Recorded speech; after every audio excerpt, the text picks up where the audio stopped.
columna y baluarte de la verdad, edificando con sana doctrina a la Iglesia de Cristo.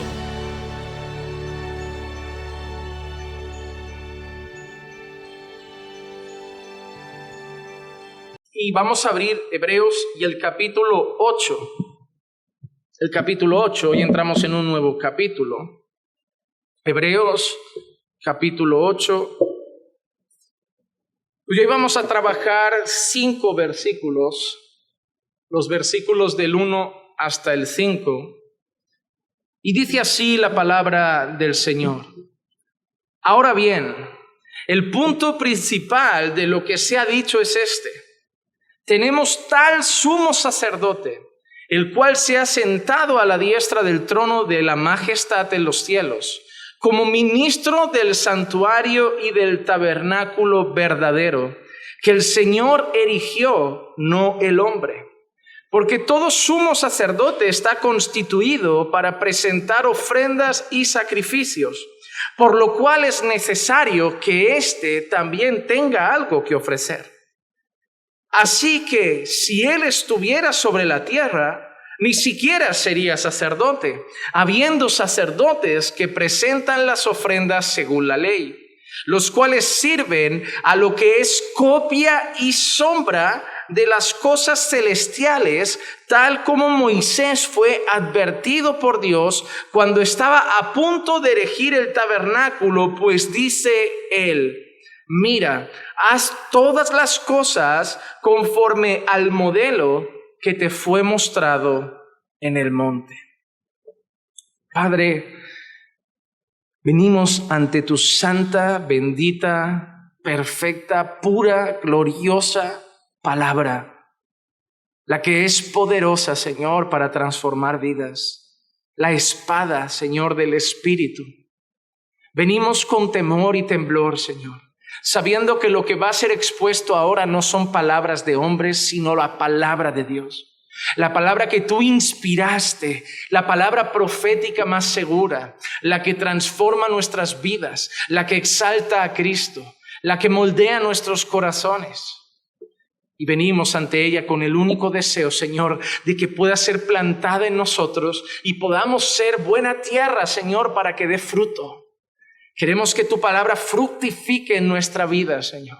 Y por eso pido, Señor, que puedas usarme a través del Espíritu Santo para poder hablar a tu iglesia, para poder hablar a tu pueblo, para poder edificar a mis hermanos, para que tú puedas tratar con sus vidas y para que Cristo sea nuevamente este martes glorificado, exaltado sobre todas las cosas.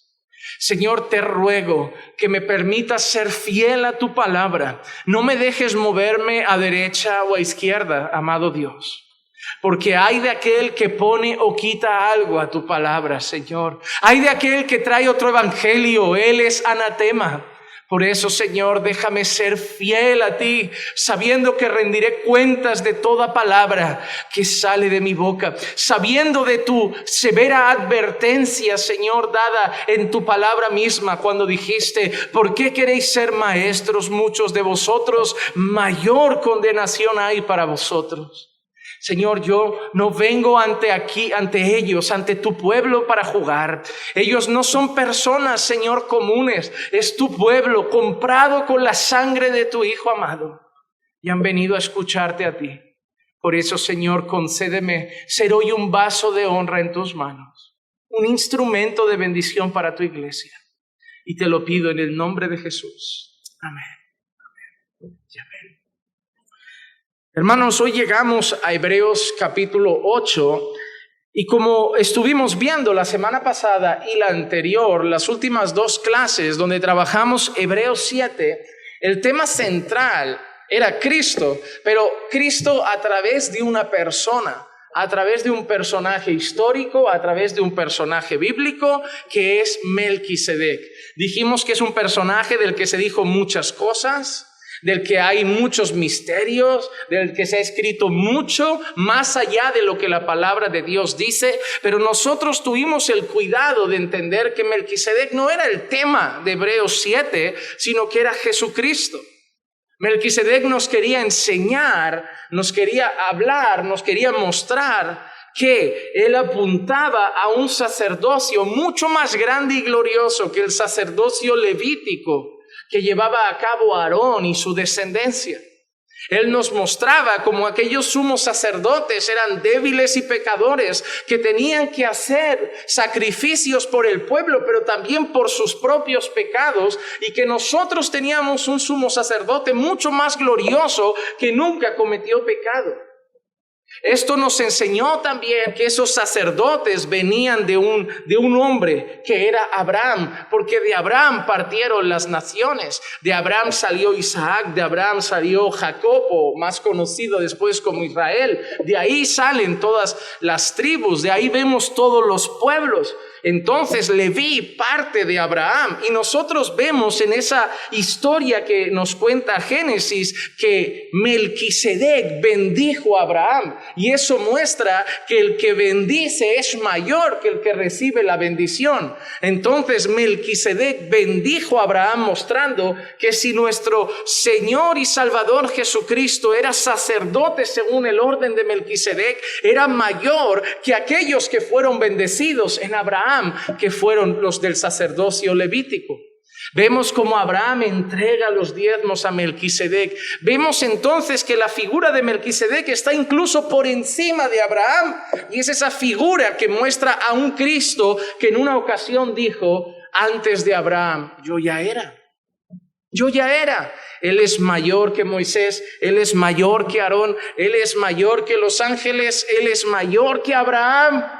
Nosotros tenemos un sumo sacerdote mucho más glorioso, y ese era el tema de Hebreos 7. Ese era el tema, y debemos tener una fe firme y una fe segura, porque tenemos un sumo sacerdote glorioso, maravilloso. No tenemos un sumo sacerdote que se cansa. No tenemos un sumo sacerdote que descansa o se echa una siesta. No tenemos un sumo sacerdote que a veces no está accesible. No tenemos un sumo sacerdote que a veces se duerme o parpadea incluso, sino uno que siempre está ahí, a la diestra de Dios, dispuesto a rogar por nosotros. Un abogado fiel, para que cuando nosotros fallemos, para que cuando nosotros pequemos, Él está ahí, un abogado fiel a la diestra del Padre, recordándole al Padre con las marcas de sus manos y de sus pies que Él pagó por nuestras vidas y nos compró para siempre. Y eso nos debe dar confianza, y eso nos debe dar esperanza. Tenemos a alguien que ha pagado por nuestros pecados una vez y para siempre. Y ahora entramos en Hebreos 8, y el tema al principio no cambia. Luego se va a ir desviando al tema de un pacto mejor, un mejor pacto en unas mejores promesas, pero el tema del principio sigue siendo Cristo como sumo sacerdote. Ese es el punto primero de nuestro tema de hoy, que tendrá 5 puntos, uno para cada versículo. Y el primer punto es ese: solo nuestro sumo sacerdote está a la diestra del Padre. El versículo primero empieza de esta forma: ahora bien, el punto principal de lo que se ha dicho es este: tenemos tal sumo sacerdote. El punto principal de lo que se ha dicho es este: ¿qué tenemos? Tal sumo sacerdote. El punto principal de lo que se ha dicho. ¿De lo que se ha dicho cuándo? Antes. Lo que está diciendo, si tú te preguntas, ¿cuál es el tema principal de Hebreos 7? Hebreos 8 te lo dice. El punto principal es este: tenemos tal sumo sacerdote. A veces nosotros en la Biblia, miren, el otro día hablaba con un amigo por internet y se lo decía, le dije, me he dado cuenta que los creyentes hacen la Biblia difícil. Nosotros mismos, a veces somos torpes al leer la Biblia. Por ejemplo, cuando nosotros leemos la parábola del buen samaritano, hay gente que divaga, hay gente que busca hasta lo que Jesús no quiere decir. Hay gente que empieza a decir, ¿qué representa el vino? ¿Qué representan las monedas? ¿Qué representa la posada? ¿Qué representa? Pero la parábola del buen samaritano responde a una pregunta. ¿Quién es mi prójimo? Ya está. Si tú lees al principio, le preguntan a Jesús, Jesús, ¿y quién es mi prójimo? Y sigue. Y Jesús les profirió una parábola que dice, pa. ¿Qué está respondiendo Jesús? ¿Qué está respondiendo? ¿Quién es mi prójimo? Si tú ves todas las parábolas, siempre Jesús está respondiendo a una pregunta. Hay una situación en concreta, Jesús le dice a la gente, mirad lo que está pasando, y luego les dice esta parábola. Si tú ves, por ejemplo, al final de los tiempos, cuando Jesús habla del final de los tiempos, de golpe te encuentras las parábolas como la de las 10 vírgenes. ¿De qué está hablando Jesús? Del final de los tiempos. Él no está queriendo que la gente se pierda en qué representa cada lámpara, qué representa el aceite, qué representa el fuego, qué representa la luz, qué representa. Jesús está hablando del fin de los tiempos. Y a veces nosotros queremos ir hasta donde Jesús no está diciendo que debemos ir. Queremos ver hasta lo que no está escrito. Queremos a veces buscarle un significado incluso a las piedras de la Biblia. Yo he visto sermones de gente. ¿Cuántas piedras cogió David para pelearse con Goliat? 5, ¿verdad? Y todo el mundo sabe el número. ¿Sabes por qué? Porque hay gente incluso que ha hablado de las 5 piedras porque cada piedra representa. Y yo digo, no, es que se fue a por 5 porque nadie es tan tonto de pensar, voy a darle a la primera. Me llevo 5 por si fallo. Por si fallo la primera, por si fallo la segunda. Igual que nadie va a cazar con arco y se lleva una flecha. Nadie va a cazar con escopeta y se lleva una bala. David no iba a coger un pedrusco, iba a coger varios. Pero hay gente que empieza a decirte lo que significa cada piedra. Y tú te quedas como anonadado, como diciendo, ¿de dónde has sacado esto? Es revelación de lo alto. Lo que el ojo no ve, lo que el oído no ha escuchado, lo que no ha subido al corazón del hombre, es lo que Dios tiene para aquellos que lo aman. Pues yo no le amaré nada, porque yo no le veo más sentido a la piedra que piedra. Hermano, lo que Dios ha querido revelar, lo ha revelado, y a veces nosotros queremos incluso leer lo que Dios no ha dicho. Cuando nosotros leemos Hebreos 7 y nosotros nos encontramos a Melquisedec, nosotros vimos que Melquisedec aparece 2 veces más allá de Hebreos. Aparece en un salmo mesiánico. Tú serás sacerdote para siempre según el orden de Melquisedec, un juramento de Dios, porque yo he jurado, tú serás para siempre sacerdote según el orden de Melquisedec. Y luego vemos Génesis, un hombre que aparece, un hombre al que Abraham le da el diezmo de un botín de guerra, no el diezmo de lo que gana cada mes, de un botín de guerra, al que Abraham recibe la bendición de Melquisedec. Nosotros vemos esa escena, ¿y qué vemos más de Melquisedec? Nada. ¿Qué debemos decir más de Melquisedec? Nada. Lo que Dios dice, dilo. Lo que Dios no dice, no lo digas. Porque entramos en teorías. Hermano, yo creo que esto... No, pero tú no tienes que decirle a la iglesia lo que crees. Tú tienes que decirle a la iglesia, así dice el Señor. Lo que tú crees te lo guardas en casa. Y ya está. Entonces, hermano, cuando nosotros llegamos a Hebreos 7, nos encontramos a Melquisedec, explicamos lo que decía Hebreos 7, explicamos a dónde apuntaba Hebreos 7, y encima Hebreos 8 nos da el resumen del tema de Hebreos 7. Ahora bien, el punto principal de lo que se ha dicho es este: tenemos tal sumo sacerdote. ¿Cómo acababa Hebreos 6? ¿Recuerdan? Para que tengáis una esperanza firme. ¿Cómo empieza Hebreos 8? El tema principal es este: tenemos tal sumo sacerdote. El final de Hebreos 6, último versículo de Hebreos 6, primer versículo de Hebreos 8 es el pan del bocadillo de Hebreos 7. ¿Te has comido Hebreos 7? Hebreos 8:1 y Hebreos 6 al final es el pan que te están diciendo lo que te vas a comer. Te voy a hablar en Hebreos 7, esto es todo lo que rellena el bocadillo, Hebreos 7, para que al final sepas 2 cosas: que tenemos tal sumo sacerdote y que eso te debe dar una esperanza firme y segura. ¿Y cómo te lo digo y cómo lo provoco? Enseñándote todo lo que te digo aquí: que Él es mayor que los otros sumos sacerdotes. El primer punto es este: tenemos tal sumo sacerdote, el cual se ha sentado a la diestra del trono de la majestad de los cielos. Hay una cosa que tiene nuestro sumo sacerdote que no tiene ningún sumo sacerdote. Aarón no está a la diestra del Padre. Moisés no está a la diestra del Padre. Abraham no está a la diestra del Padre. Ningún sacerdote de la tribu de Leví está a la diestra del Padre. Pero nosotros tenemos un sumo sacerdote que está a la diestra del trono de la majestad de los cielos, a la diestra de Dios, a la diestra del Todopoderoso. Ahí está nuestro sumo sacerdote. Los otros sacerdotes ahora están en la eternidad, están bien en la presencia del Señor. Todos los que han muerto están ahí, los creyentes están en la presencia del Señor, pero el nuestro está a la diestra del Padre. Y eso no es cualquier cosa. Eso no es cualquier cosa. Hubo una madre en una ocasión que se acercó a pedir una cosa especial a Jesús. Señor, por favor, ¿podría ser que mis 2 hijos se sentaran a tu lado en la mesa? ¿Podría ser que mis 2 hijos se sentaran a la izquierda y a la derecha tuya? La madre no está pidiendo cualquier cosa. Si yo me voy a sentar a una mesa y hay sillas a mi alrededor y alguien me dice, pastor, ¿me puedo sentar ahí a tu lado? Nadie está pensando, quiero estar a la diestra del trono pastoral.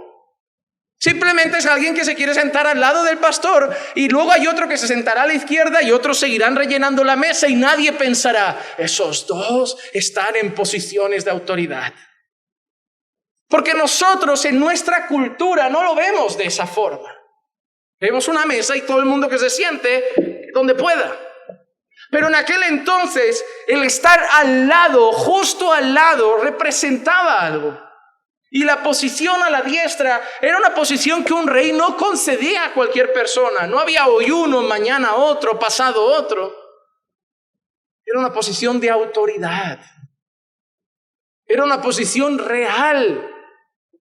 Lo primero que nos enseña la Escritura es que los otros sacerdotes eran siervos débiles.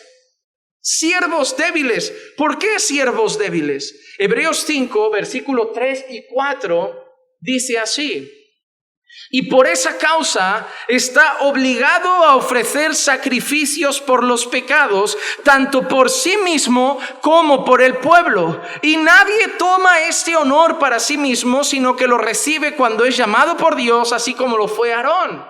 Ningún sacerdote se hace sacerdote, sino que todo el mundo que ejerce esa posición de sumo sacerdote es llamado por Dios. Así que Aarón estaba ahí por un motivo. Dios lo quiso. Y hermanos, aunque hoy no tenemos sacerdotes, aunque hoy tenemos pastores, hay una cosa que debemos tener clara. El ministerio pastoral no es algo que uno se levanta. Es un llamado de Dios. Y el gran problema de la iglesia evangélica de nuestros tiempos es que tenemos congregaciones llenas de hombres no levantados por Dios. Hay un montón de hombres repartidos por la faz de la tierra que un día dijeron, siento un llamado, abrieron un local, juntaron gente, se llevaron a 3 o 4 y empezaron a decir, yo soy pastor. Y tú les dices, ¿quién te ordenó? El Señor. Y tú les dices, ¿quién te levantó? El Señor. Y tú dices, ¿quién te consagró? El Señor. Pero eso suele ser la respuesta de aquellos que se autoproclaman pastores. No rinden cuentas a nadie, no son parte de una iglesia. Y mire qué interesante. Ellos no han obedecido a ningún pastor, pero le enseñarán a la iglesia, tienes que obedecer a tus pastores. Ellos no han sido parte de una iglesia porque nadie los ha ordenado. Ellos han aparecido así, pero le dirán a la gente que ellos tienen que ser parte de la iglesia. Ellos no se han sometido a ninguna iglesia, pero le dirán a la iglesia que tienen que estar sometidos a la iglesia local. Ellos no han sido ordenados por nadie, pero ellos ahora empezarán a ordenar personas en su congregación. Mire qué interesante con los autoproclamados. Lo que ellos no han vivido exigen que los demás lo vivan.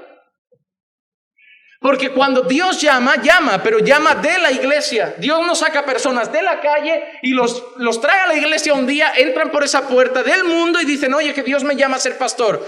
Son creyentes que han sido convertidos, que Dios ha capacitado con dones, que Dios les da un llamado y dentro de la iglesia veremos ese llamado. Dios despertará ese llamado, veremos los frutos, veremos que cumplen los requisitos de 1 de Timoteo 3, nos daremos cuenta de su llamado y la iglesia, porque no hay autoridad más grande en la tierra que la iglesia de Cristo, la embajada celestial en este mundo, dirá, este hombre es un representante de los cielos. Y la iglesia le impondrá las manos a través de los pastores ya pertenecientes a la iglesia y lo nombrará y lo ordenará al ministerio. No será un loquillo que dirá, Dios me ha llamado. Sí, yo entiendo, Dios te puede llamar, la iglesia lo va a ver, tus pastores lo van a ver y te van a ordenar a su debido tiempo. Pero el mundo no está así hoy. Y por eso tenemos tanto abre-cierra de iglesias, pastores que vienen, van, noticias por ahí de pastor robó, pastor hizo, pastor se fue, pastor se fugó, pastor abandonó, porque se levantan hombres y el hombre que se levanta aquí arriba no aguanta. La gente quiere que ser profesor es difícil, que ser pintor es difícil, que ser arquitecto es difícil, doctor es difícil, lo que sea es difícil. Esto hay un libro maravilloso que se llama El llamamiento peligroso. El llamamiento peligroso. No hay nada que sea tan cargante, humanamente hablando, como el llamado pastoral. Tú sabes, toda la gente que ves en esta sala, hoy hay un grupo, no es la de todos los domingos. ¿Sabes qué? Hay gente que está a punto de divorciarse, hay mujeres que sufren en matrimonios con no creyentes porque han conocido ahora al Señor y están llenas de problemas. Gente que está sufriendo enfermedades, gente que está sufriendo problemas económicos, gente que está sufriendo problemas emocionales, gente que necesita consejo. Y a eso le sumas tus propias cosas, tus propias dolencias, tus propios problemas físicos, tus propios problemas personales. Y todos van a ese despacho a decir, pastor, ayúdame. Y todo eso te lo llevas por la noche a casa y la gente te dice, desconecta, deja la iglesia ahí, duerme. ¿Quién desconecta? No se puede desconectar. Yo no sé eso de desconecta. Tienes que aprender a separar la iglesia de tu vida. Un pastor es pastor 24 horas. Te levantas pensando en tu iglesia. A la hora de la oración por la mañana, lo que te viene a la cabeza es tu iglesia. A la hora de preparar los sermones, está con tu iglesia. Y por la noche te atormenta tu iglesia. Un hombre no lo aguanta. Un hombre llamado por Dios, aunque sea arrastrándose, sí. Pero así como Dios tenía que llamar a los sacerdotes, Dios llama hoy a los pastores. Cuidado, hermano, con anhelar cosas que Dios no te ha mandado hacer. No vas a soportarlo. Es muy duro. Si Dios te ha llamado, es una honra, de verdad. Es un privilegio. Porque hay gente que anhela ser político para gobernar una nación, hay gente que anhela ser rey para reinar sobre una patria. Hermano, nosotros trabajamos con almas redimidas por la sangre del Cordero de Dios. Es un privilegio, difícil, peligroso, complicado, pero un privilegio. Dios te debe llamar, así como llamaba a los sacerdotes, pero eran débiles. Tenían que presentar sacrificios por el pueblo y por sí mismos. Nosotros también, otra cosa que debes saber de tus pastores, también son débiles. Aarón tenía que presentar sacrificios por los pecados del pueblo se da por hecho que el sumo sacerdote pecaba, ¿sí o no? No practicaba el pecado, pero caía, por eso tenía que hacer sacrificios. Hermano, tú tienes que dar por hecho, no que los pastores van a vivir una vida deshonrosa y que no sea íntegra, porque eso es parte de sus requisitos, pero tus pastores son débiles. Un día tienen una mala palabra, un mal gesto, un mal pensamiento, y también tienen que buscar ayuda en Dios, también tienen que crecer, madurar en algunas áreas. Y eso es una parte que la iglesia muchas veces hoy no acepta. Por eso muchos pastores se ponen máscaras, porque dicen, no, es que como vean mi cara débil, me van a ver como menos pastor. No. El pastor perfecto está ahí arriba. Él es el que no debe presentar sacrificios por sí mismo. Nosotros seguimos teniendo que pedir perdón a Dios. No se practica el pecado, pero eran débiles. Y los pastores de hoy también sufren debilidades muchas veces.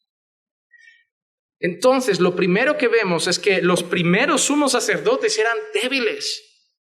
Pero ahora tenemos que ver la posición de nuestro sumo sacerdote. Es rey.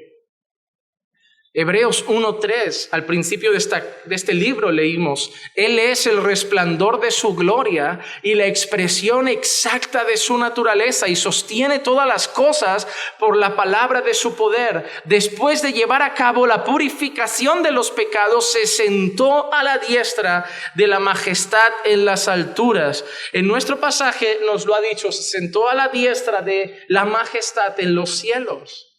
Nuestro sumo sacerdote está a la diestra. ¿Por qué? Porque aquellos sumos sacerdotes solo eran sacerdotes. Y como nosotros dijimos, nuestro sumo sacerdote es sumo sacerdote y rey. Y eso también lo vimos en Melquisedec. ¿Recuerdan? Sumo sacerdote, sacerdote del Dios Altísimo y rey de Salem. Rey de Salem y sacerdote del Dios Altísimo, y ahora nuestro sumo sacerdote está a la diestra del trono de majestad en las alturas. Él es sumo sacerdote y Él es rey. Así que lo primero que nos dice nuestro texto es, el punto principal es no tenemos un sumo sacerdote débil, no tenemos un sumo sacerdote que solo sea un siervo, no tenemos un sumo sacerdote ni siquiera manchado por una gotita y una milésima de pecado. Tenemos un sumo sacerdote perfecto y que además es rey sentado a la diestra del trono de Dios. ¿Cómo no darle la gloria? ¿Cómo no cantarle? ¿Cómo no exaltarle? ¿Cómo no confiar? Creyentes, ¿por qué no tenéis miedo con esto de Omicron? ¿Por qué tenemos tal sumo sacerdote que está ahí? El que me guarda, el que ruega por mí, el que pagó por mi vida está ahí. Hoy hablaba con Clicia en el coche. ¿Qué es lo que está temiendo más la gente en este tiempo? No quieren matar, quieren vaciar la población mundial. Y para mí el vivir es Cristo y la muerte es ganancia. El problema que tiene el mundo es que están matando gente.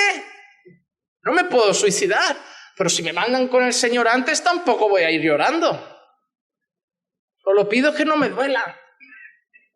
Pero el mundo tiene preocupaciones que nosotros no tenemos.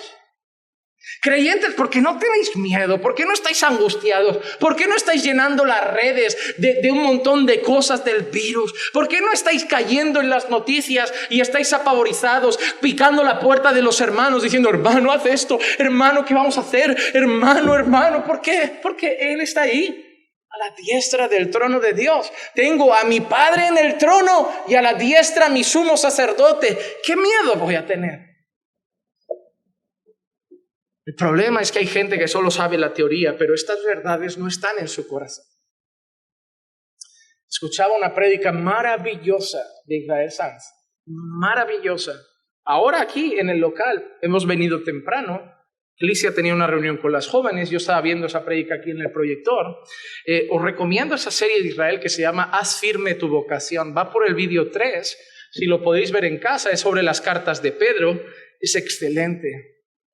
Y en este tema de hoy, en el último vídeo, en el tercero, hablaba del conocimiento espiritual. Él decía que había como 3 tipos de conocimiento. Primero, el conocimiento intelectual, el momento en que sabes las cosas. Hay mucha gente en el mundo que te puede decir, yo sé que Dios es, que Dios existe. Y te puede decir que Él envió a su Hijo a morir por nuestros pecados y que Jesús resucitó al tercer día y que Él es el Dios Padre y Jesús es el Dios Hijo y Jesús mandó a su Santo Espíritu que también es Dios. Y hay gente que está en el mundo y te dice eso. Conocimiento intelectual. Pero ese conocimiento no ha impactado su vida. Y él decía eso, hay conocimiento que llega a nuestras cabezas, pero no sé si es relevante aquí. Yo puedo saber quién gobernaba Francia hace 400 años y a mí de qué me sirve. Es conocimiento intelectual, pero no impacta mi vida en nada, me es irrelevante. Pero luego hablaba de ese conocimiento cuando es asimilado. Una cosa es cuando yo veo la luz y adquiero ese conocimiento aquí. Y otra cosa es cuando yo lo creo. Cuando yo lo creo. Hay una diferencia muy grande. Porque cuando yo lo adquiero y lo creo, impacta mi vida. ¿Saben por qué muchas personas no viven en santidad o no luchan por vivir en santidad? Porque aunque saben que hay un versículo que pone que sin santidad nadie verá al Señor, no lo creen. Lo saben, pero no lo creen. Y como no lo creen, no marca su vida, no impacta su vida, no moldea su vida.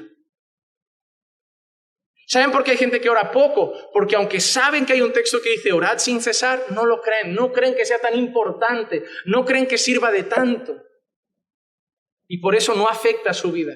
Y en las iglesias tenemos ese problema, un montón de gente llena de conocimiento aquí, pero que ese conocimiento en su vida no ha hecho nada, porque no lo han creído. Pero cuando yo lo leo, lo asimilo, lo creo, lo vivo. Porque uno vive conforme a sus convicciones. Hoy hay gente que no se está vacunando. ¿Por qué? Porque ha adquirido un conocimiento a través de YouTube, de noticias, de vídeos, de cosas que ha leído, y ese conocimiento lo ha creído. Ah, no, nos quieren matar, le han puesto esto, hacen esto, te meten un chip. Lo han creído, y como lo han creído, se niegan en rotundo a vacunarse, porque esa verdad la han creído y ha moldeado su vida. Si yo le digo a la gente, la vacuna es la marca de la bestia, y la gente lo asimila y lo cree, por miedo ya no se la ponen. Todo lo que hacemos en la vida está marcado por cosas no que sabemos, que creemos. El feminismo es un montón de ideas y yo me las sé. Hablan de patriarcado, hablan de desigualdad, pero como no me las creo, no afecta a mi vida. Pero ¿qué pasa con todas esas personas que sí las creen? Salen a manifestarse, se ponen pañuelos de colores, cambian su vida, ¿sí o no? Se dejan de depilar y un montón de cosas. ¿Por qué? Porque cada uno vive de una manera. Porque todos recibimos mucha información, pero no todos nos creemos la misma. Porque hay creyentes encendidos que oran porque han recibido una información y la han creído. Porque hay creyentes que viven una vida diferente porque han recibido la información pero no la han creído. Porque hay gente que ahora mismo va a la iglesia, escucha palabra de Dios, conoce palabra de Dios y está con miedo en medio de esta pandemia. Porque saben lo que dice la Biblia, pero no lo han creído.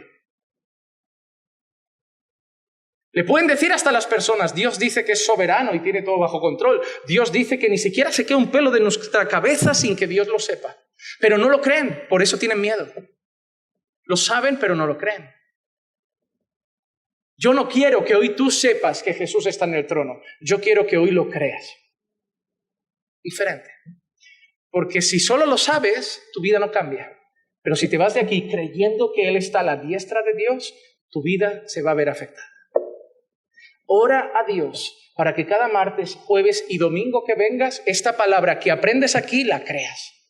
Y tu vida empezará a cambiar. Tu vida empezará a cambiar. Vamos al segundo punto.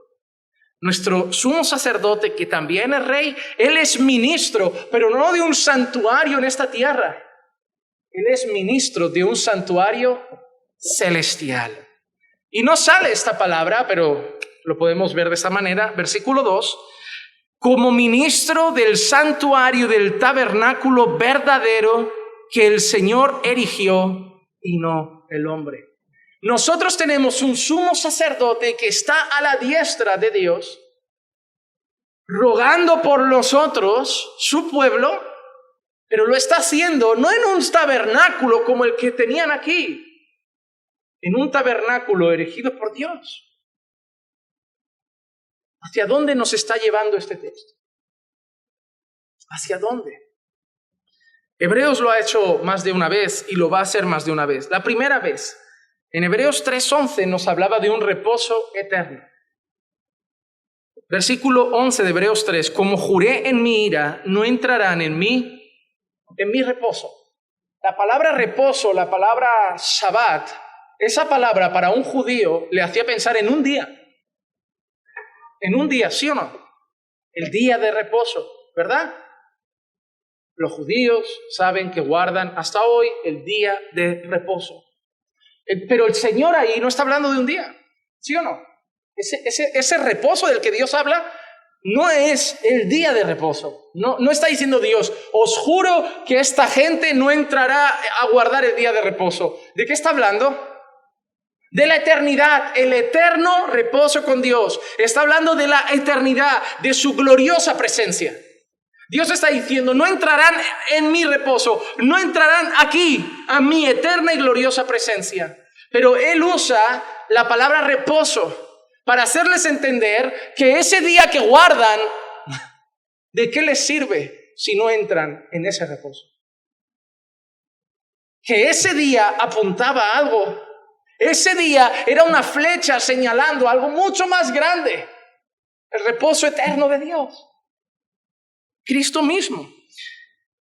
Pero no solo hay un reposo eterno. Hebreos también habla de una ciudad eterna.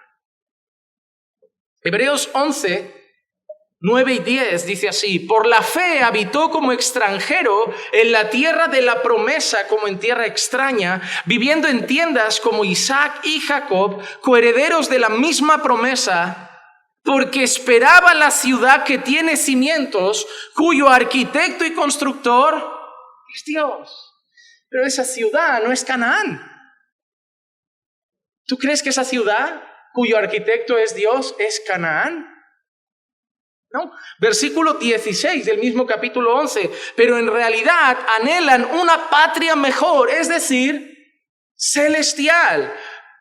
Por lo cual Dios no se avergüenza de ser llamado Dios de ellos, pues les ha preparado una ciudad. Ojo, el sueño de los judíos cuando salen de Egipto es llegar ¿a dónde? A Canaán. Así como os he dicho con el día de reposo, Dios está diciendo, de nada os sirve haber llegado a esta tierra prometida si no llegáis a mi tierra prometida. De nada os sirve llegar a esta Canaán si no llegáis a la Canaán eterna.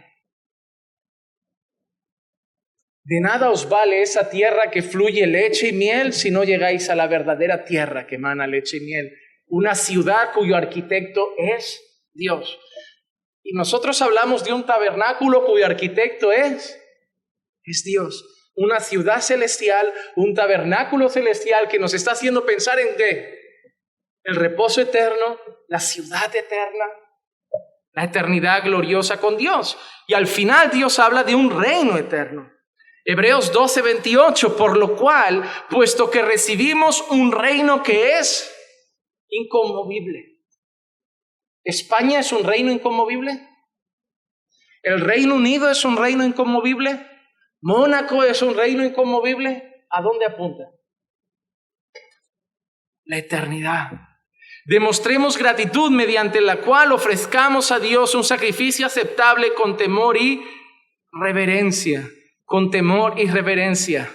Un reposo eterno, una ciudad eterna, un reino eterno con un tabernáculo eterno. No está diciéndonos literalmente que allá arriba hay un tabernáculo. Tenemos que saber leer los textos, sobre todo que nos hablan de la eternidad. En la eternidad no habrá día de reposo. ¿Por qué? ¿Por qué no habrá día de reposo en la eternidad? Toda la eternidad es un reposo. Porque Jesús es el Señor del día de reposo. En la eternidad no habrá un tabernáculo, porque todo será un lugar de adoración.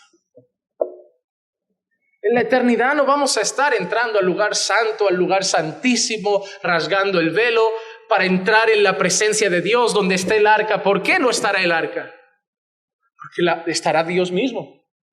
No necesitamos el arca de su presencia porque tendremos a Dios mismo. No necesitamos entrar al tabernáculo porque estaremos en la misma presencia de Dios. Entonces, ¿qué nos está diciendo el texto? Esos siervos de Dios débiles, esos sumos sacerdotes, eran sumos sacerdotes en un tabernáculo terrenal erigido por los hombres, pero ahora tenemos un sumo sacerdote que está ejerciendo su ministerio en el reino eterno, en la gloria del Padre, en la presencia gloriosa del Padre, algo mucho más grande. Y por eso tenemos que tener mucha confianza. Tercer punto. Jesús también tiene algo que ofrecer. Jesús también tiene algo que ofrecer. Y mira qué interesante este versículo 3. Porque todo sumo sacerdote está constituido ¿para qué?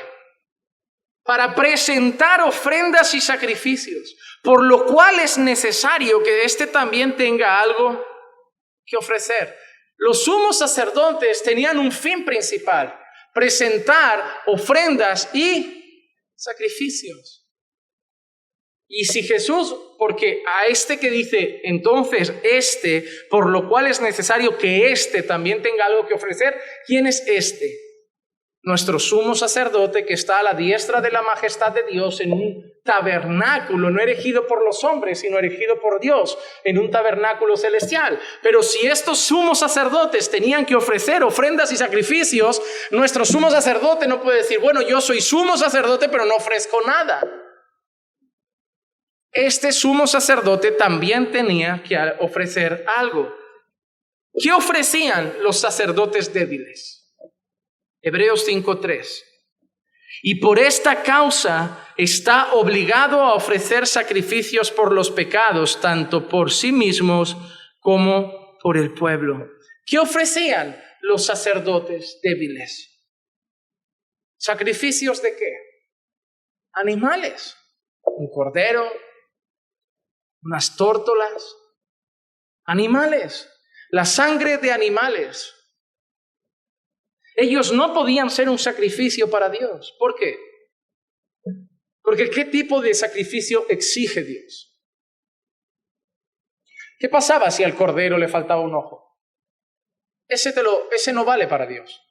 ¿Qué pasaba si el cordero era cojo? Ese no vale para Dios. ¿Qué pasaba si el cordero, no sé, le faltaba una pata o tenía el mínimo defecto? No valía para Dios. Cuando tú estudias el Antiguo Testamento, yo reconozco que Dios ha tenido que tratar mucho con mi corazón cuando yo estudié el Antiguo Testamento. En el seminario lo estudio más a fondo. Me encanta el Antiguo Testamento porque el Antiguo Testamento me hace tener debates internos con Dios. El Nuevo Testamento es fácil de comprender. ¿Por qué? Porque en el Nuevo Testamento parece que, y ojo con lo que voy a decir, no quiero meter el pie fuera del tiesto, el Nuevo Testamento parece que te hace ver mucho más abundante en cada versículo gracia, amor, misericordia, perdón. Pero muchos creyentes no queremos leer mucho el Antiguo Testamento porque no lo logramos entender. Hay partes del Antiguo Testamento incluso que los ateos nos tiran a la cara para callarnos rápido. Si tu Dios es un Dios de amor, ¿cómo hizo que fuera un rey a matar una nación entera? Y dijo incluso que mataran a los animales, que mataran a las mujeres, que mataran a las embarazadas, que mataran a los niños, que mataran a los bebés. ¿Cómo puede ser tu Dios un Dios de amor? Si tú lees libros, no sé, como Reyes o Jueces, y te encuentras lo que le hicieron a una pobre concubina, que la cortan en trocitos, la reparten por ahí, y tú te quedas un poco asombrado con esas historias. ¿Qué pasa? Que muchos de nosotros queremos pasar por alto algunas cosas. ¿Cómo puede ser que un hombre se acueste con una familiar de él, que ella se disfraza y se hace pasar como por ramera, y cuando la van a matar, porque teóricamente ha sido infiel, ella saca una prenda para librarse, para no matarla, porque si ese hombre reconoce que ha sido él también va muerto? Pero ¿cómo puede ser que ese hombre se acueste con una mujer y no sepa quién es? Y no me vengas a decir que es que en aquella cultura se tapaban la cara. Nosotros muchas veces queremos dar respuestas, justificar acciones. ¿Cuántas veces no escucho a creyentes decir esto? Es que Dios los mandó matar porque Dios sabía que ese pueblo el día de mañana iban a ser feroces enemigos del pueblo de Israel. Entonces Dios, para prevenir eso, los mandó a asesinar porque Dios ya sabía que ellos los iban a asesinar. Entonces, en su omnisciencia, Dios se adelanta y los mata primero. Quieres justificar las decisiones de Dios para que siga pareciendo bueno. Y Dios es bueno. Tú no tienes que defender a Dios. Y por eso muchas personas no leemos el Antiguo Testamento, porque en el Antiguo Testamento hay cosas que no logramos entender. Es más fácil irnos a Efesios y decir, porque nos escogió desde antes de la fundación del mundo, porque Dios nos amó desde la eternidad en Cristo, yo os amé primero. Por eso quise predicar a Habacuc, por eso quise predicar Oseas, por eso voy a predicar mucho tiempo el Antiguo Testamento, porque a la iglesia le falta Antiguo Testamento, y lo que le falta es ver que Dios sigue siendo bueno. Dios sigue siendo amoroso. Dios no se ha convertido en el Nuevo Testamento, que a alguno parece que Dios se ha encontrado con Jesús. No, parece que ese Dios que mataba gente se encontró con Jesús y nació de nuevo. No. El mismo padre que te parece malo por matar gente, te parece muy bueno por matar a su propio hijo. No intentes hacer bueno a Dios. Para entender el Antiguo Testamento, lo primero que debes entender es que tú eres malo. Segundo, debes entender que tú eres débil y limitado y que tú no vas a entender todas las decisiones de Dios porque tú eres muy chiquitito. Y que muchas de las cosas que hace Dios, tú simplemente las vas a tener que aceptar con un amén porque Él es Dios. Y todo lo que hace es bueno, agradable y perfecto. Y cuando las personas te pregunten, ¿pero por qué Dios hizo eso? Tú le vas a tener que decir, no lo sé, pero es Dios. Porque en la mitología griega nadie defiende a Zeus cuando hace una barbaridad, o nadie defiende a Hades. Son dioses para ellos y ellos hacen lo que les da la gana y los humanos tenemos que aceptar sus decisiones. Pues lo nuestro no es mitología, pero nuestro Dios es soberano, hace lo que quiere y a veces no lo vamos a entender, pero amén. Lo que sí entiendo es que Él es bueno y por algo lo ha hecho así. Yo no soy bueno, entonces yo no entiendo lo que ha hecho. Pero Él sí es bueno. Él sabe por qué lo ha hecho. Por eso tengo muchas ganas de seguir predicando. Y cuando acabemos la serie de la iglesia, el próximo libro que empezaremos es Jonás. Luego arrancaremos con Nehemías. Y probablemente me voy a tirar a la piscina durante 3 años y me meteré con Génesis. Necesitamos ver a Dios en el Antiguo Testamento. Veremos a Dios en el Nuevo en 3 semanas. Veremos a Dios en el Antiguo los domingos. Estos hombres débiles entregaban corderos. ¿Y por qué os he dicho esas cosas que a veces uno no consigue entender? ¿Un paralítico podía entrar a adorar a Dios en el templo? ¿Un ciego podía entrar a adorar a Dios en el templo? ¿Un manco podía entrar a adorar a Dios en el templo? A ti no te parecería justo. Pero esa norma no la pusieron los hombres. Esa norma la puso Dios. En el Antiguo Testamento, ¿qué le pasaba a una mujer cuando tenía la regla? Cuando una mujer estaba menstruando, estaba impura. No podía el marido ni acercarse a ella ni tocarla. Está sucia. Hoy le dices a una mujer en la calle, cuidado, es que tengo la regla. La regla, y te me acerques, es impura. Te pega un sopapo. Pero eso lo determinó Dios. Y eso nos quiere enseñar algo. Y cuando ves esas cosas, todavía entiendes más la importancia del paralítico de Betesda que es curado. Cuando entiendes esas cosas, todavía entiendes más la cura de la mujer del flujo de sangre. Solo entendiendo eso del Antiguo Testamento, veremos más la gracia y gloria de Dios en las obras de Jesús. Por eso todos los creyentes deberíamos estudiar el Antiguo Testamento antes de querer entender el Nuevo. Porque el Nuevo lo entenderemos mucho más profundamente cuando entendamos el Antiguo. Estos sacrificios no valían los de ellos mismos, porque eran hombres pecadores. Tenían que ofrecer sacrificios por sus propios pecados. Pero ¿cuál fue la ofrenda de nuestro sumo sacerdote? Hebreos 7:27 dice que no necesita, como aquellos sumos sacerdotes, ofrecer sacrificios diariamente, primero por sus propios pecados y después por los pecados del pueblo. ¿Cuándo tenían que ofrecer sacrificio los sumos sacerdotes por sus propios pecados? Diariamente. Por eso te digo, es importante leer el Antiguo Testamento. Pero él dice, porque esto lo hizo una vez para siempre, cuando se ofreció a sí mismo. Ellos ofrecían sacrificios de animales por el pueblo y por sí mismos, pero él lo hizo una vez y para siempre, cuando se ofreció a sí mismo. Hebreos 9:14 dice: cuánto más la sangre de Cristo, el cual por el Espíritu Eterno se ofreció a sí mismo sin mancha a Dios, purificará vuestra conciencia de obras muertas para servir al Dios vivo. Por eso os digo, normalmente los libros que estudias, como el libro de Hebreos, tiene las respuestas. Tiene las respuestas. ¿Qué quería decirnos Hebreos 7? Que tengamos esperanza, porque eso es lo importante. Tenemos tal sumo sacerdote. Aquí en Hebreos 8 dice, él, si era sumo sacerdote, si es sumo sacerdote, también tenía que tener algo que ofrecer. El texto nos dice que era lo que él tenía que ofrecer. No, nos dice que él tenía que tener algo que ofrecer. Pero el mismo libro más adelante nos lo dice, su propia sangre.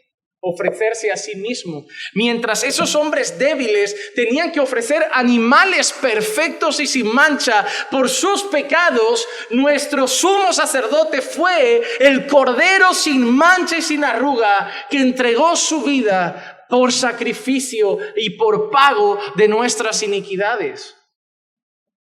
Nuestro sumo sacerdote tenía algo que ofrecer, pero en vez de llegar al altar con las manos llenas de animales, llegó al altar con su propia vida santa y perfecta, sin mancha y sin arruga, para decir: yo soy el Cordero de Dios, que quito el pecado del mundo.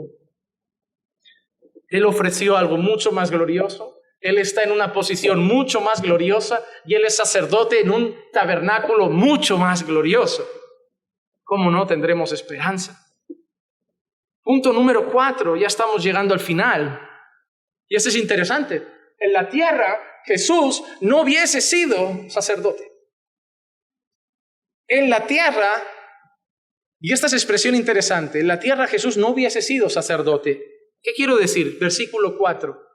Así que si Él estuviera sobre la tierra, mira lo que dice el autor. Si Él estuviera sobre la tierra, ni siquiera sería sacerdote. ¡Wow! Si Él estuviera sobre la tierra, ni siquiera sería sacerdote. ¡Wow! ¿Por qué? Habiendo ya sacerdotes que presentan las ofrendas según la ley. ¿Qué quiere decir eso? Números capítulo 3, versículos 6 y 7 leemos lo siguiente. Haz que se acerque la tribu de Leví y ponlos delante del sacerdote Aarón para que les sirvan, y se encargarán de las obligaciones para con él y para con toda la congregación delante de la tienda de reunión, para cumplir con el servicio del tabernáculo. ¿Por qué dice el autor de Hebreos? Si Él estuviera sobre la tierra, ni sacerdote sería. ¿Por qué? Porque ya había sacerdotes según la ley. Porque la ley, Dios había establecido que había un linaje, que había una tribu de donde saldrían los sacerdotes. ¿Y qué vimos nosotros? Que Jesús no descendía de esa tribu. Y según la ley, Jesús no entraba en los parámetros de sacerdote. ¿Por qué? Porque Jesús es león de la tribu de Judá y Dios había establecido que los sacerdotes fueran solamente de la tribu de Leví. Si Jesús estuviera en esta tierra, al no ser de la tribu de Leví, si Jesús hubiera estado delante de Aarón, Aarón le hubiera dicho: tú no puedes, no eres de la tribu, tú eres de Judá. Pero nosotros vimos la semana pasada que él no es sacerdote según la tribu de Leví, sino que es parte de un nuevo y mejor sacerdocio según el orden de Melquisedec.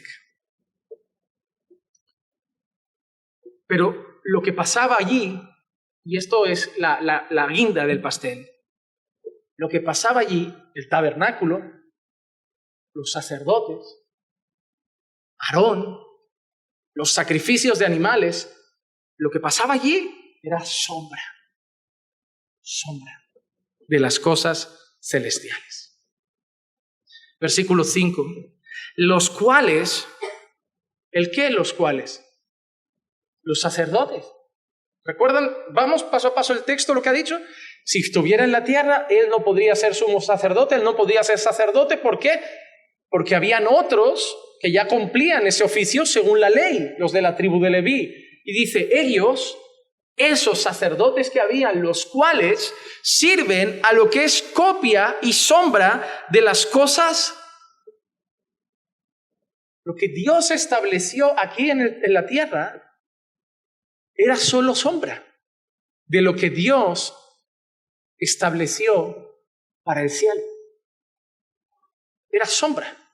Mira qué dice. ¿Era sombra de qué? De las cosas celestiales. Jesús está en un tabernáculo mucho más glorioso. Aquel tabernáculo era una sombra. Nosotros estaremos en un reposo mucho más glorioso. El día de reposo era una sombra. Aquellos corderos eran sacrificados por nuestros pecados, pero esos sacrificios eran solo una. Y aquellos sacerdotes hacían su labor a pesar de ser débiles, pero eran solo una sombra. Tal como Moisés fue advertido, ¿de qué? De que era sombra, de que era una sombra. ¿Por qué? Fue advertido por Dios, tal como Moisés fue advertido por Dios cuando estaba a punto de erigir el tabernáculo. ¿De qué fue advertido por Dios? Cuando estaba a punto de hacer el tabernáculo ¿cuál? ¿Cuál tabernáculo? De la tierra. Nosotros recordamos un tabernáculo, más adelante se construye un templo, ¿verdad? Un templo que ha caído ¿cuántas veces? ¿Cuántas? ¿Cuántas veces se ha reconstruido ese templo? Hubo uno, se tiró, se construyó otra vez, se volvió a tirar. Por eso toda la gente está esperando que... ¿Cuánta gente te llena Facebook de se está haciendo el templo? Yo llevo 50 años en las redes sociales viendo que se está levantando ese templo. No he visto dónde. 50 años que veo la misma publicación. Ya se han elegido los sacerdotes para el tercer templo. Ya se ha levantado el tercer templo. Ya se ha hecho el menorá para el tercer templo. ¿Para qué esperamos ese templo? Si esos templos solo eran sombra. ¿Quién es el templo verdadero? Es Cristo. Mira la necedad de algunos que están pendientes todavía de que se hagan más copias.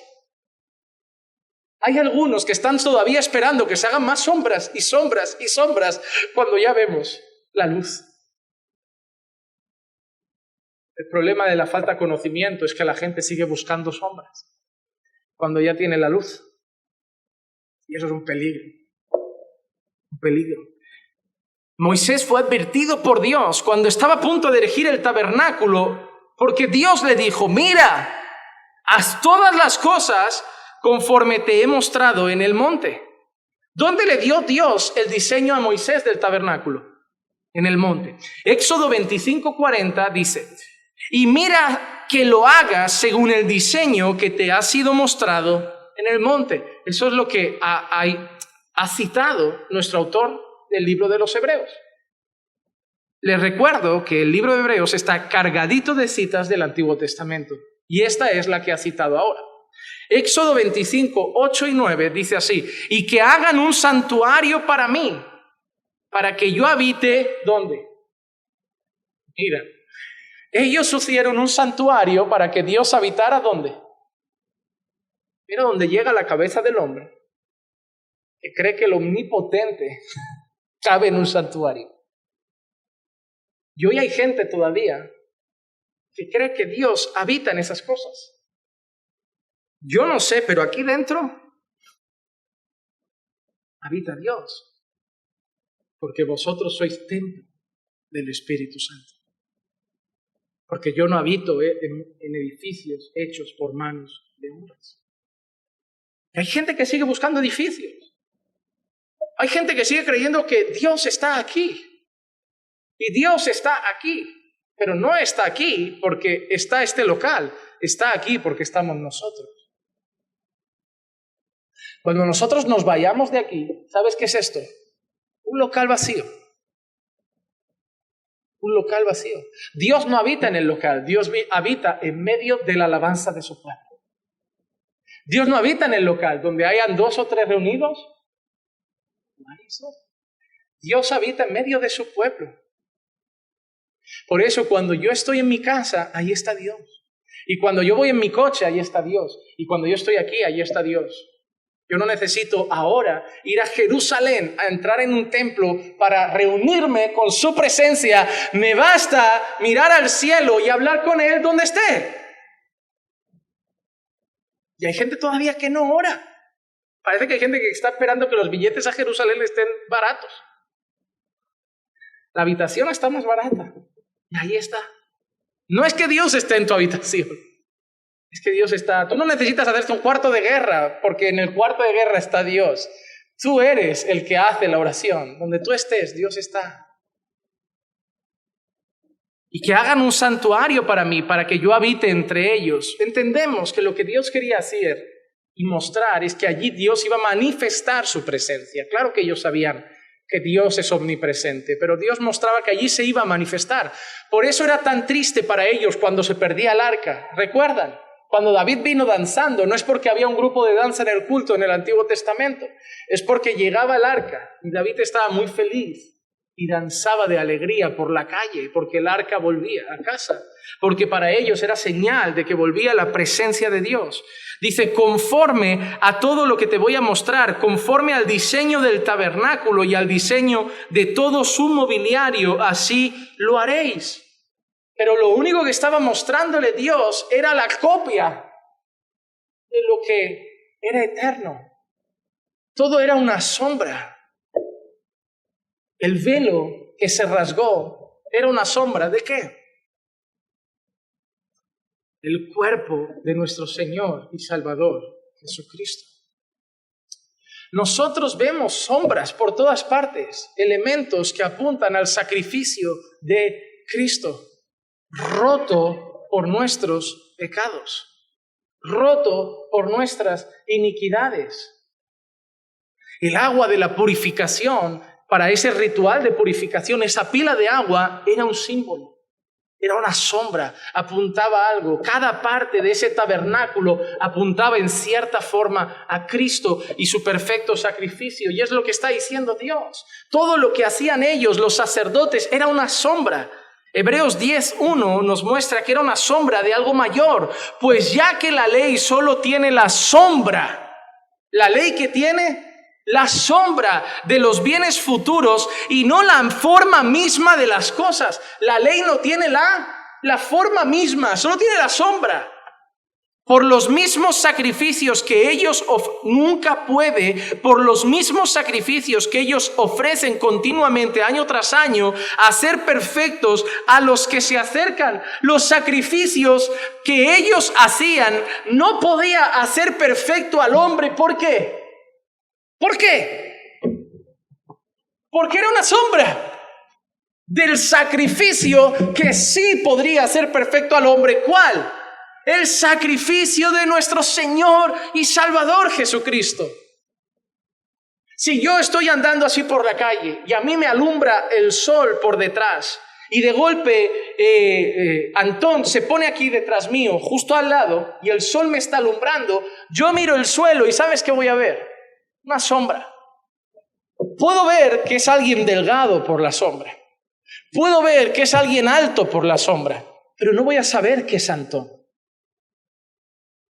Puedo saber que hay alguien que es alto, que es delgado, que está cerca, pero no voy a saber que es Antón. Esa sombra me da indicaciones, ideas de lo que es la realidad.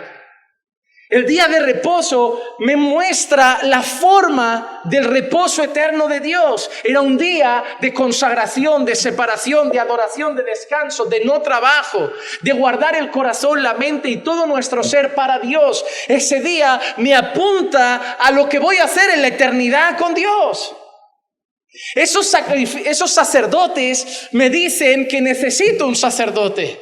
Y me dicen que ese sacerdote tiene que mediar ante Dios por mis pecados, hacer sacrificios, pero son sombra, porque son débiles, porque pecan, pero solo me muestran la forma del sacerdote que espero. Pero cuando me giro y veo el sacerdote, veo que él también hace un sacrificio, pero ya no son animales, es el mismo. Veo que él ya no está en cualquier posición, está a la diestra. Ahí era una sombra del gran sumo sacerdote. El arca era una sombra. El arca representaba la presencia de Dios. Pero cuando yo miro, lo que me quiere mostrar el arca es la presencia eterna de Dios que estará conmigo para siempre. El maná era una sombra. Moisés era una sombra. Qué líder, qué libertador, que nos ha sacado de la esclavitud de Egipto, que nos ha sacado con mano fuerte, que ha ido delante del Padre eterno, que ha obedecido el llamado de Dios y nos ha libertado de Faraón. Pero era una sombra, porque cuando yo me giro veo a un libertador que dice que mi comida es hacer la voluntad del Padre. Uno que no pecó, porque Moisés pecó contra Dios, pero uno que no pecó y que no me ha libertado de Faraón, de la esclavitud de un hombre, sino de la esclavitud del pecado y de la muerte. Y veo que para evitar que la muerte llegara a los judíos en Egipto, tuvieron que matar corderos y poner sangre en los dinteles. Pero cuando me giro, veo una cruz en el Calvario, manchado de sangre, que es lo que evitó que la ira que mata de Dios caiga sobre mi vida para siempre. Cuando veo a David y digo, wow, pequeño, despreciado por sus hermanos, despreciado por su padre, nadie diría que va a ser rey, y cuando todos están acobardados mirando a ese gigante que quiere matar a los judíos, un gigante que ningún judío enfrenta, un gigante que ningún judío tiene valor de salir al ataque, esos judíos somos nosotros. En esa escena tú no eres David. Como muchos pastores de la prosperidad te dirán, tú eres David, tú mata a tus gigantes, mata a tus... Tú no eres David, tú eres los judíos que no tenían narices de pelear con Goliat. Tú eres un judío asustado, porque sabes que a ese Goliat no lo puedes matar. No lo puedes matar. Pero ese Goliat no es un enemigo cualquiera para nosotros, es la muerte, es el pecado, y nosotros sabemos que no lo podemos matar.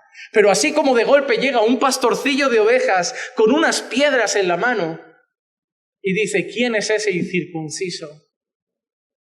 Nosotros vemos a otro pastor de ovejas, despreciado por los hombres, que no tenía buena apariencia ni hermosura,